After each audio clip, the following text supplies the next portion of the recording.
नमस्कार। अब तक न्यूज़ लाइन की इस खास खबर में आपका स्वागत है। आज हम बात करेंगे देश और दुनिया के लिए घातक साबित हो रहे सिंगल यूज़ प्लास्टिक की। आखिर क्या है ये सिंगल यूज़ प्लास्टिक और इसे देश में प्रतिबंधित करना क्यों ज़रूरी हो गया था? दरअसल सिंगल यूज़ प्लास्टिक पहले से ही कई बड़े देशों अमेरिका, यूके, ताइवान आदि में प्रतिबंधित है।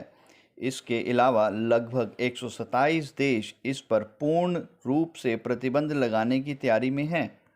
यही नहीं बल्कि कुछ बड़े कॉरपोरेट हाउस ने भी गंभीरता को समझते हुए इसके उपयोग पर पूर्ण प्रतिबंध लगाया हुआ है।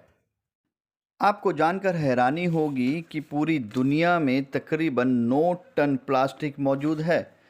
कई जगहों पर तो प्लास्टिक के पहाड़ बने हुए हैं। देश में शायद ही कोई ऐसा शहर बचा हो जहां प्लास्टिक के कचरे का पहाड़ ना बना हो।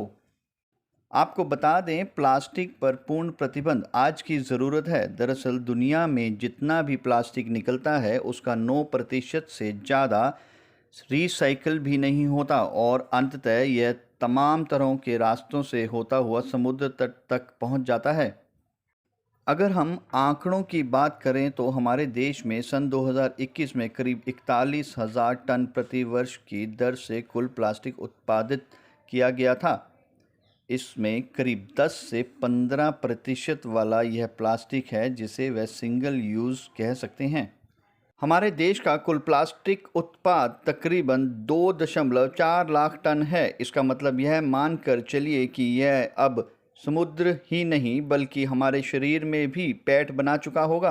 आपको यह जानकर हैरानी होगी कि हमारे देश में तकरीबन 8 मीट्रिक टन प्लास्टिक सीधे समुद्र में चला जाता है।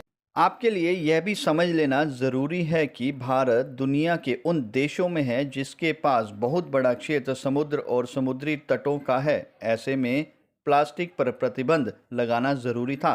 आपको बता दें, वैसे तो भारत में पिछले अक्टूबर में ही 1 जुलाई 2022 से इसे प्रतिबंधित करने का तय कर लिया गया था, जिसे अब 1 जुलाई 2022 से प्रतिबंधित कर दिया गया है।